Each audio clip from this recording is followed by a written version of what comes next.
หกแผ่นเป็นไงเอาขึ้นรถเลยรถ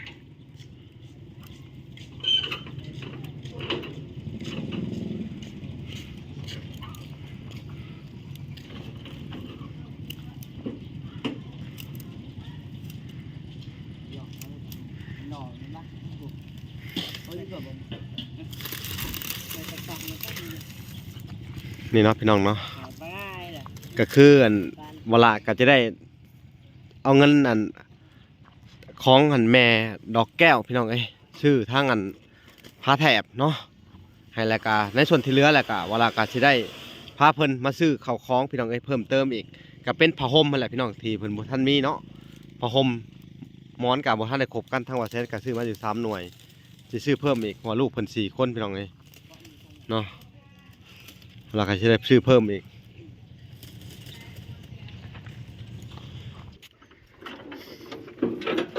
แต่ว่าในส่วนของสังกะสีนี่มีแล้วเนาะพี่น้องของบ่อแสนเขาจะได้ใช้ตัวกรเนาะเป็นคือเวลาคุณต้องแทนในตุ๊กให้เพิ่นนี่จักเม็ดเป็นกระต๊อบน้อยนะเอาธรรมดานี่แหละนั่นแหละขั้นหน่อยทำได้สำนึงกะพอดีชิบแมนเอาสับชิบเพิ่นอยู่ได้ชั่วคราวไปก่อนพี่น้องย่างเพิ่นเอาเด้อเก็บขึ้นให้เพิ่นคือเก่าพี่น้องอันนี้กะเป็นการเห็ดชั่วคราวเนาะกันแดดกันพ้นให้เพิ่นเด้อพี่น้องเนาะ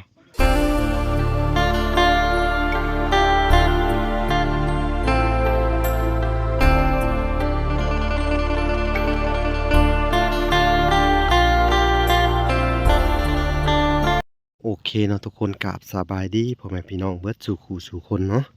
กันยินดีเข้าสู่ช่อง YouTube เปาหลาสายบุญคุณธรรมคือเก่าเช่นเคยเนาะทุกคนเนาะทักทายสบายดี FC ทางฝั่งไทยและ FC ทางฝั่งลาวเนาะและ FC ทางต่างประเทศพี่น้องที่รับชมเปาหลาอยู่เนาะ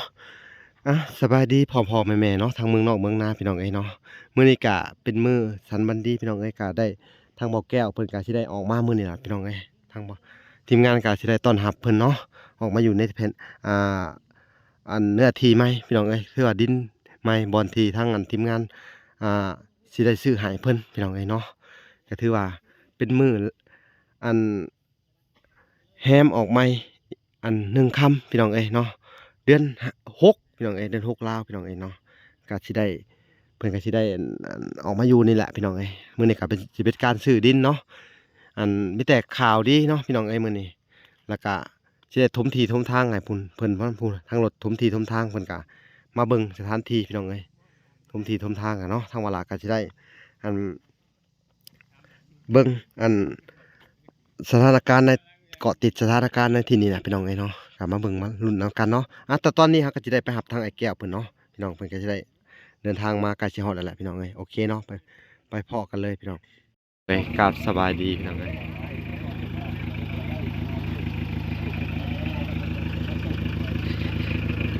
ทางไอ้แก้วเพิ่นก็ได้มาฮอดแล้วเนาะพี่น้องเนาะสวัสดีเด้อสวัสดีมาแล้วบ้านนี้เนาะอย่าให้เพิ่นเอาลงทางไหนนี่นะเอาไว้แหละต้นห่มไม้ผู้ห่มไม้ไปถากกันทุกเอาลงไว้อยู่ลงไว้เบยให้ไปถอยเข้ามาสาลงเฮือนเอาไว้ก่อนซะเอาเข้ามาให้แล้วถอยเข้ามาพี่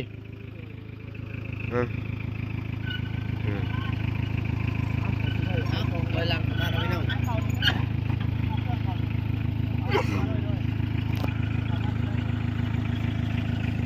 นี่แหละลงมาส่งพี่น้อง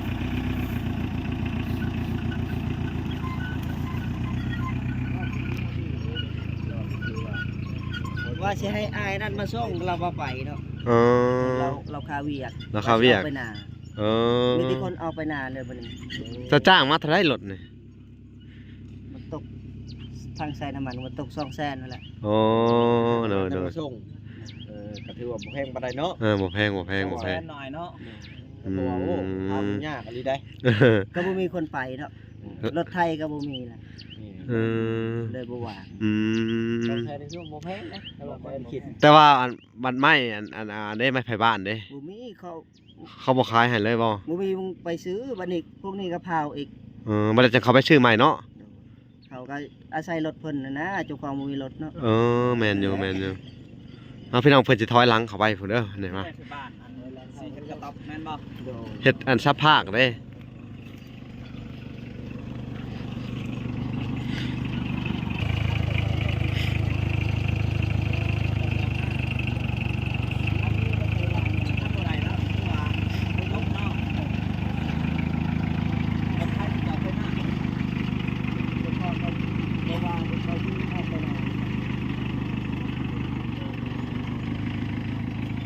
คนขับรถไถให้คือเก่าแล้ว อ๋อ รถไถนี่แล้วมันออกมาแล้วเอาไปทางเวียดทางสบายนะ ไป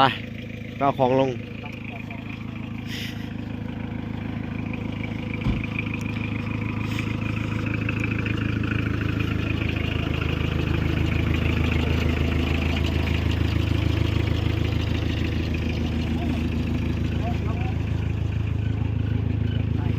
เอาเตียงมาก่อน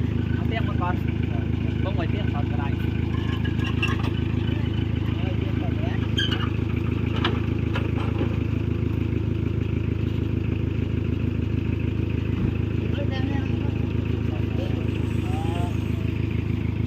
ยังไม่ถึงก่อนก็ได้พี่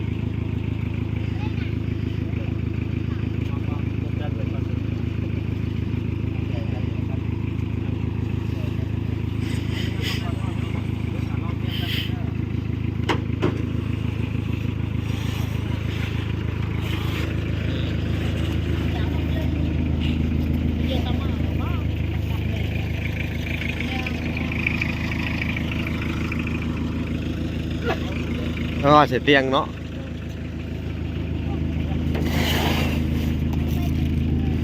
พี่น้องเอ้ย โอ้รถจกในกระมาเนาะรถจกเนาะซื้อให้เราดุดทิ้งเลยเนาะพอดีเลย นายเกียรติ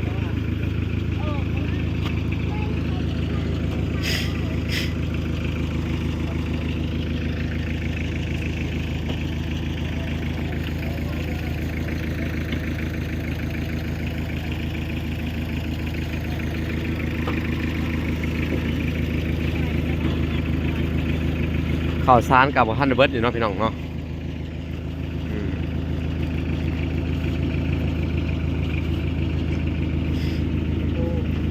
ฮะซื้อมาแล้วบ่โอ้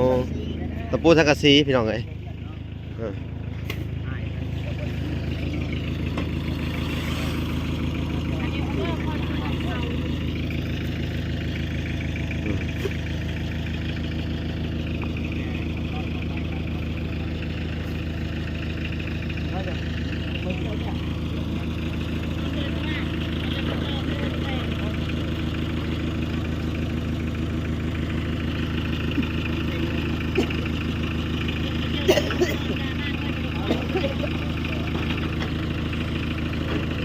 ใจเด้อไงเด้อ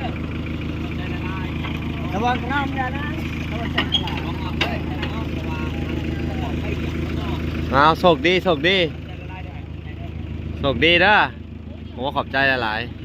ๆโดยเอายินดีสู่อันบอลอยู่ไหมเนาะก็เป็นอันบอลที่กำลังสิซื้อพี่น้องไอ้เนาะก็เป็นมื้อนี่แหละก็สิได้ดำเนินการอันหลายอย่างให้เพิ่นเนาะพี่น้องเนาะเกี่ยวกับการอันเห็ดกระต๊อบเนาะพี่น้องทางเวลาก็สิได้ไปซื้อพัดแถบพายังมาให้เพิ่นเนาะหรือว่าให้เพิ่นไปซื้อให้ก็ได้เลยเดี๋ยวไปบอกเพิ่นเลยเดี๋ยวแป๊บนึงพาไปซื้อพัดแถบแน่นี่แหละแก้วน้ำแหละเดี๋ยวจะไปซื้อเลยไปพี่น้องเอ้ยเพราะว่าย่ามูมีรถแล้วกันเลยจะไปซื้อพัดแถบมาให้เพิ่นเบิ่งซื้อพัดแถบมาให้แก้วเลย ลง5 โลไอโล อืม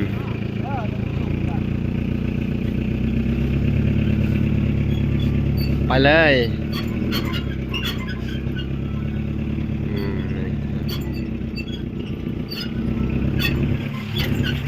การสิขับไปซื้อผ้าแถบ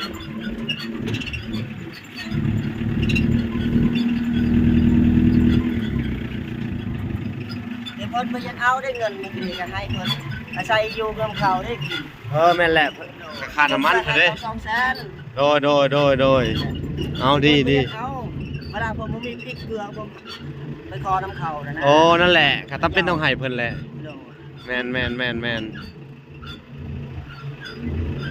พิ่นบ่อยากเอาก็ให้แล้ว รถก็รถเขาไปใส่มาก็รถเขาเนาะ โอ้ รถไทยนะครับของเพิ่นเลยแหละ กายเพิ่นพาไปซื้อผ้าแถบก่อนพี่น้องเอ้ยเนาะ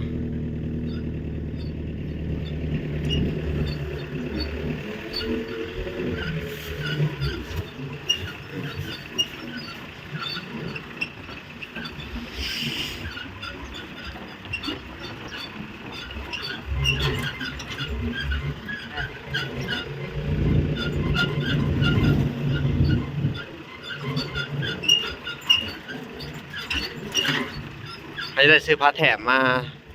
ให้เพิ่นการในส่วนของเงินซื้อผ้าแถบก็เป็นเงินจากแม่ดอกแก้วเนาะพี่น้องเนาะก็สิได้ซื้อผ้าแถบแล้วก็สิได้ซื้อผ้าห่มสาดหมอนเพิ่มอีกนิดนึงพี่น้องเอ้ยในส่วนของเงินของทางแม่ดอกแก้วพี่น้องเอ้ยแก้วจำปาพี่น้องเอ้ยเนาะ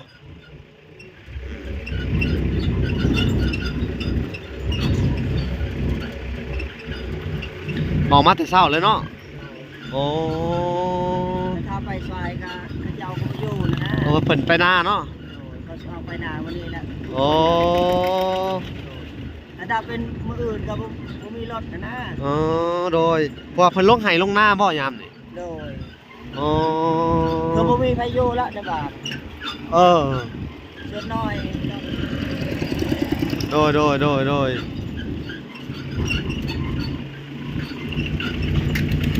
อุ้ยไผอยู่แหละพี่น้องเอ้ยเพิ่นเริ่มออกไห้ออกหน้ากันเบิดแล้วเนาะเพราะว่าเพิ่นตก 2-3 รอบแหละ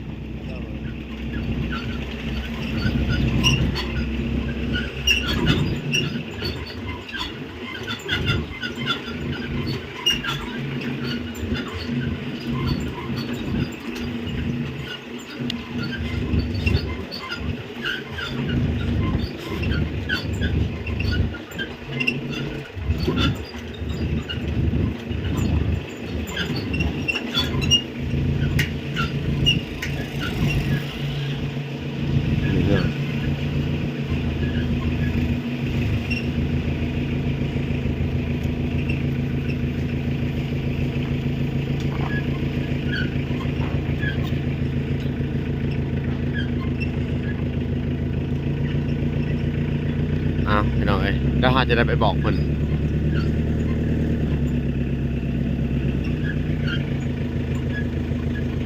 ซื้อจัก6 แผ่นเนาะ6 แผ่นถ่าพี่น้องเอ้ยเอาไปเผื่อไว้น้ำแน่เดินทางมาฮอดแล้วเนาะอุ้ย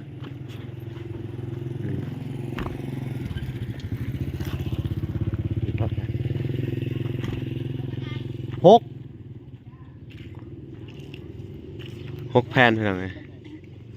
เอาขึ้นรถเลยรถ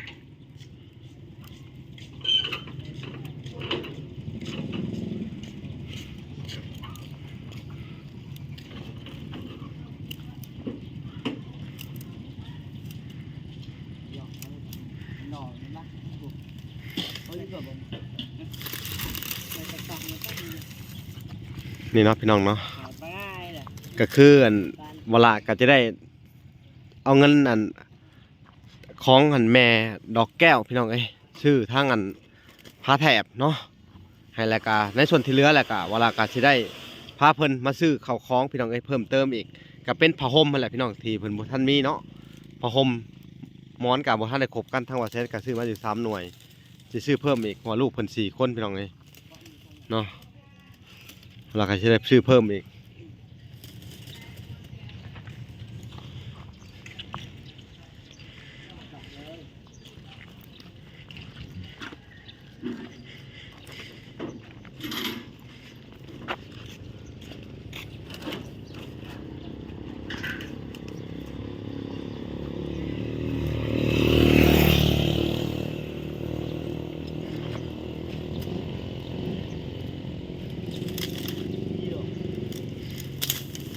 เฮาก็สิได้ไปจ่ายเงินอันค่าผ้าแถบก่อนพี่น้องเอ้ย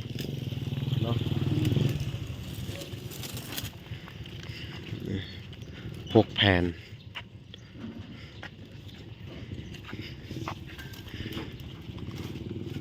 ตื่นมาแต่เช้าเพิ่นก็มาแต่เช้าเลยพี่น้องเอ้ย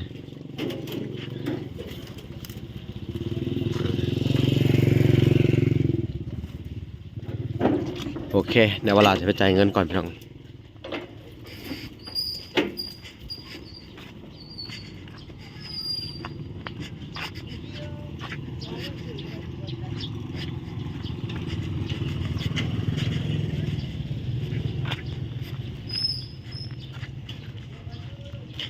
เอาจ่ายผ้าแถบ6 แผ่นแผ่นเท่าไหร่85อืม510,000เนาะเอาเขียนบินให้เฮาหน่อยเด้อ510,000พี่น้องเอ้ยเนาะทางเบาลากก็จะได้จ่ายก่อนพี่น้องเอ้ย510,000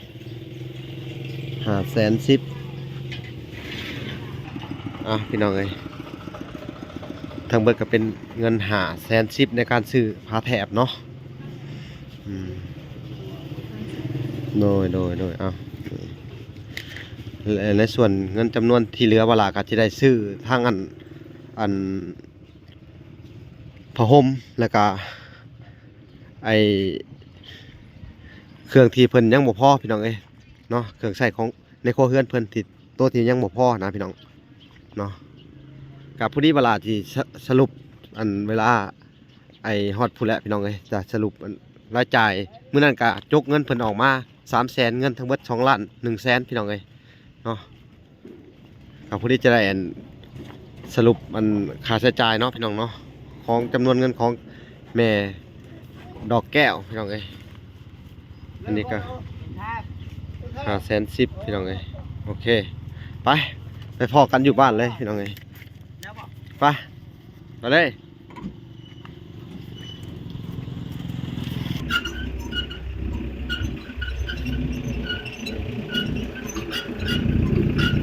นี่พี่น้องเอ้ยก็สิได้ไปลงในบอลเพิ่นสิเฮ็ดกระต๊อบไปแล้วพี่น้องเอ้ยเนาะ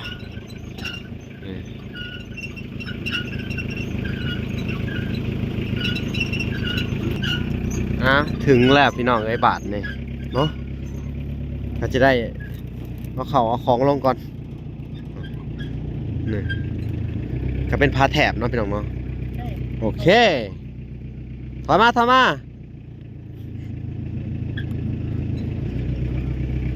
นี่พี่น้อง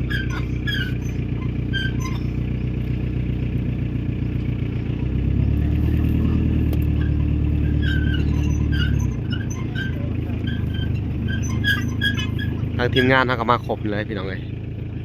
นี่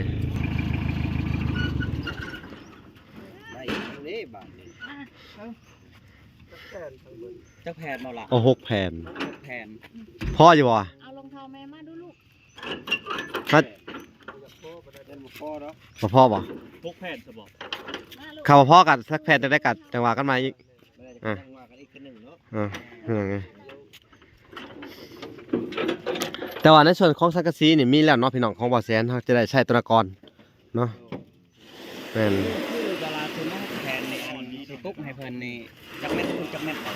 เป็นกระต๊อบน้อยนะเอาธรรมดานี่แหละนั่นแหละขั้นหน่อยทำได้สำนึงกะพอดีแม่นเอาสับซื้อเพิ่นอยู่ได้ชั่วคราวไปก่อนพี่น้องเอ้ยย่างเพิ่นเอาเด้อนี่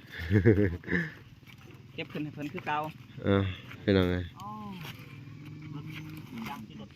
อันนี้ก็เป็นการเฮ็ดชั่วคราวเนาะกันแดดกันฝนให้เพิ่นเด้อพี่น้องเอ้ยเนาะสบายดีเด้อทุกงานทุกคนพี่น้องเอ้ยสบายดีว่าสัญญาบ่พรผูก2 เครื่องพี่น้องเอ้ยนี่หลังจากนั้นเพิ่นก็สิได้กลับพี่น้องเอ้ยเนาะทางเจ้าของรถเพิ่นอันนี้ก็อันเป็นลูกน้าสาวเพิ่นพี่น้องเอ้ยเนาะเป็นลูกน้าสาวทาง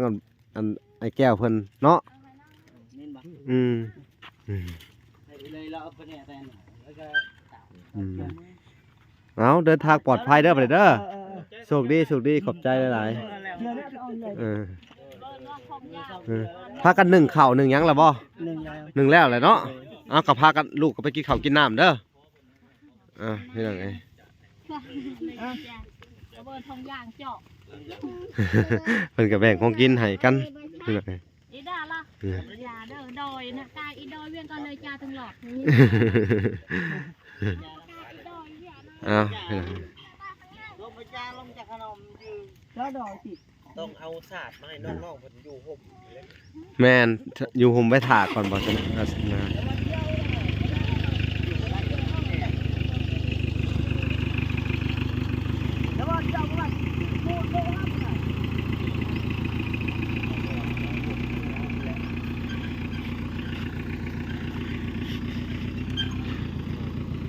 โอเคพี่น้องเอ้ยเขาก็ได้มาต้อนรับเพิ่นแต่เช้าเนาะเพิ่นก็ได้ออกมาไปเทียมห้อยแล้วก็คลิปนี้ก็บ่มีหยังหลายพี่น้องเอ้ยก็ยังสิเบิ่งขั้นตอนกันต่อไปซื้อดินซื้อหยังเนาะพี่น้องเนาะก็ได้ที่อันพากันเฮ็ดภารกิจต่อไปเลยพี่น้องเอ้ยเนาะนี่พี่น้อ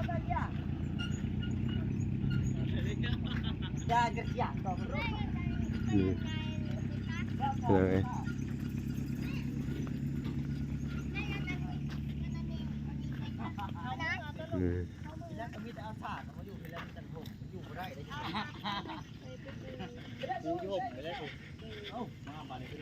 นี่เครื่องของ ไป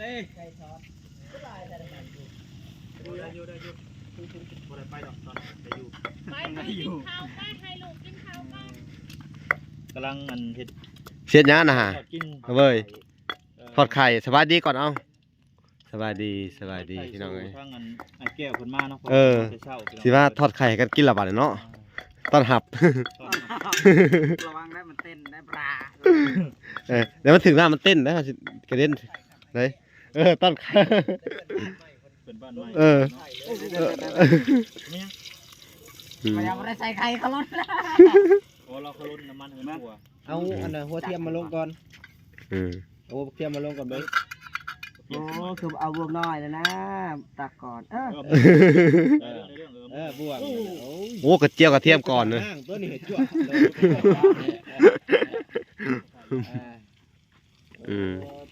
ต้อนรับเพื่อนอันน่ะเพื่อนบ้านใหม่แล้วกัน1 2 3โอ้ได้เพื่อนบ้านใหม่ เพื่อนบ้านใหม่ ปรุงเลยเบ้ย ปรุงแล้วสุกแล้ว บ่ปรุงหรอบ่ ปรุงเลยบ่ ปลูกกันซะเลย เกลือเป็นนัวนะหัวอาหารน่ะ มันยังเพื่อนหอนยัง เป็นอยู่น้องพี่น้องเบ้ยก็ได้ไม่ต้องบ่เป็นเรื่อยเป็นอยู่ เต้นนะแต่ไม่อยากเห็ดสิว่า เราก็เฮ็ดกินเองเลยกูมื้อนี้ เองเริ่มเป็นแล้วของมือนี่ เพราะเก่งขึ้นละได้ พัฒนา ทั้งอันอ้ายเพิ่นสอนก็เป็นขึ้นมาแน่เนาะ นี่แหละ เราใส่เมมโมรี่ใหม่500กิกเลยเมมโมรี่ใหม่ นี่นะพี่น้อง โอ้มื้อแรงนี่บ่เว้ากันเบิดคืนบ่นี่เนาะเบ้ย อ้าวได้เพื่อนบ้านใหม่เนาะ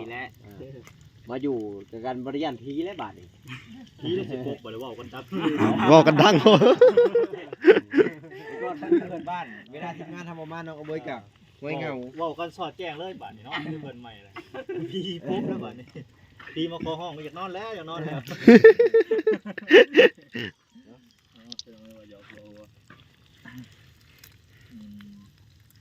เป็นอยู่ว่าแบบนี้ให้เป็นดำคือหรือ เฮ็ดน้ำบ่ได้ เป็น เนาะ ยัง เป็นยังกินได้แล้ว ตัวใดตัวดำก็เอาออกเพราะว่ามันเป็น เทียมไหม จะเจียวผักเทียมก่อนมันก็ใหม่ตัวเนาะ มันอยู่น้ำมันตะลิ้วบ่วง ปิ้นแล้วจะหน่อยนี่จะหน่อยกับปิ้น เบ้ยจับพูน จับสิทธิ์เลยบ่ จับชิดเลยดูให้เป็นเชฟนะ เซฟกระทะห้างเหรอบ่ ปิ้วขึ้นเลยก็ กินปั๊บก็ได้กินปั๊บเฮ็ดได้ เอามึงดู ผมเป็นนะอย่าสุไปล่องนะจะหน่อยสิไปกิน ไล่อันนี้แก้วเป็นคนอันท่าไล่ ถ้าถือจานถาดเด้อ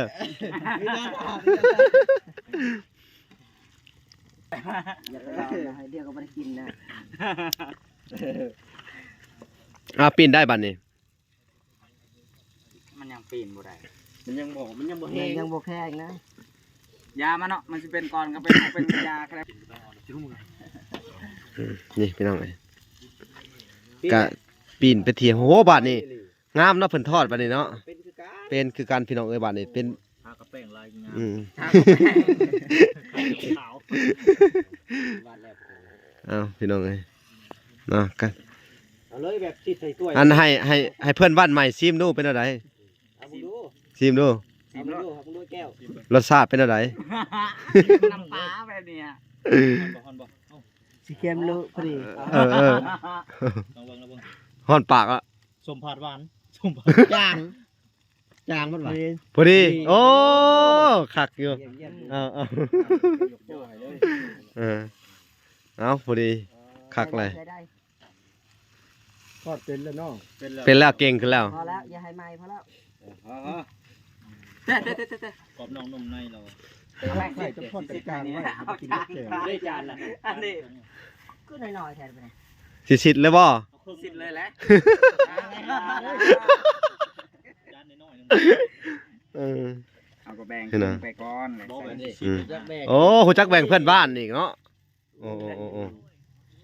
นี่พี่น้อง กิ เอ้ น ย น้ำกันหั่นแหละ กินน้ำกันแล้วไป วับ กินน้ำกัน โอ้ทางไอ้แก้วยังไม่ทันได้กินข้าวบ่ ยัง คักแท้ โอ้ มันลวกมือกันแย่งกันมาจากนี่ ทอดกันแล้วบัดอืม แฟนเขาต้อนรับเพื่อนบ้านพี่น้อยเนาะ อืม เพื่อนบ้านใหม่ ขี้ก็ไม่เด้อไป ไปพากันไปกิน ย่างบางที อย่าไปคืนดิเด้ เด้นี่ หม้อนี่บ่มี หมูมี ล่าง ล่างอยู่ได้ ยังร้ายอยู่ดิ เป็นล่างทิ่มแล้ว ล่างเลย กินว่าลางกินเลย อยู่ในเฮือนบ่ได้ ได้เฮือนไปเอาเบิ่งเอากะเพิ่นกะสิกินข้าวอันตอนหับกันเป็นมื้อแรกพี่น้องเอ้ย ลงมามื้อแรกกับน้องเอาเบยกินการอึ่งแล้วก็ไอ้แก้วเป็นบ้านเด้เนาะ เอามื้อนี้กะสิพาทางอาเบยหลังจากนี้กะสิพาอาเบยไปสั่งทอทางทอป่ะสั่งเสาอุ้ยก็เถิดเด้อ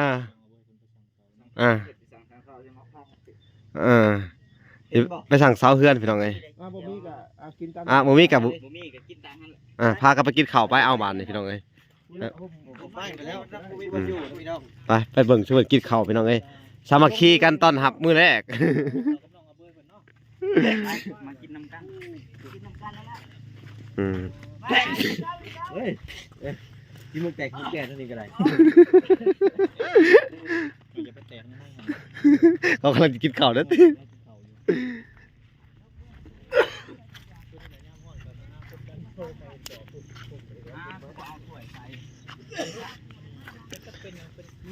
อันนี้กะบอลอยู่ชั่วคราวพี่น้องเอ้ยสงสารกับท็อปเซตเนาะเธอ ทางเจ้ากินข้าวก่อนแล้วมาหา ต้องกินไม่เด้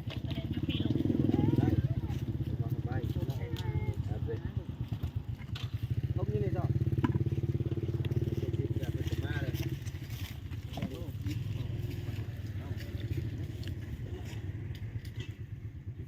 ซีกินข้าวนำ มาFC กินข้าวนำกันเด้อทุกคน เอาห้องพ่อแม่ถ้าเมืองนอกเมืองนากินน้ำแน่เอา มา แต่แซ่บ เจ้าที่เดินทางบ่ พ่อแม่มาเด้อกินข้าวเด้อนำลูกนำหลานเด้อ โดยเอาพี่น้องเอ้ย เพราะว่าเขาเคยจำบ่เคยจำบ่ ไม่ได้จำเดียวพริกเนาะ มาไม่อายมา เอาเลย มา เล เขา ย สิจำก็ได้มาเขาสิจำเจ้าที่เดินทางก่อนเด้อ ตามน้อยตามนาทีทางคนละ จำเจ้าที่เดินทางก่อน เขาบอกเอ็นจำมุมปั๊บเลย มาอยู่ใหม่เนาะ กินยัง จำอยู่ที่ใดพี่น้อง นั่งดีๆลูกนั่ง กิน ดีๆลูกนั่งดี นั่งแล้ว ๆ ก็ไปก็ได้ ครับเยี่ยม ไม่ได้รังเกียจ อ้าวพี่น้องเอ้ย อารมณ์ดีเลยน้องเบิร์ดเนาะพี่น้องเนาะกินเด้อเด้อกินเด้อ พากันกินเด้อเอาพี่น้องเอ้ยกับผมมีหยังหลายชวนอันตอนหับกันเนาะทอดไข่ทางอาเบยก็ได้ทอดไข่ตอนหับทางอันเบาแก้วเพื่อนพี่น้องเอ้ยเนาะแล้วก็อันตอนหับขับสู่กันพี่น้องจะมาอยู่ใกล้ๆกันแหละมีแต่ว่ามีหยังกะเบิ่งแย่งกันเด้อบัดเด้อต่อไปกับชุบเจ้าก็ได้เนาะ คนโตกับพาการอื่นเด้อบัด เนาะพี่น้องเอ้ย ชื่อดอกเซลล์เซลล์ไปเลย อันเดียว มันจัดการได้หลายคน โอเค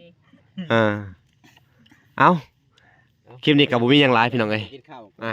สิบ่รบกวนเพิ่นเนาะ ก่อนเนาะบ่ได้เนาะ ถ่ายคลิปตลอดเวลากินข้าวบ่แซ่บ โอเคเฮาก็สิได้ไปอัน IFC บ่อยาก คลิปหน้าพี่น้องเอ้ยพอกันใหม่พี่น้องเอ้ยบ๊ายบาย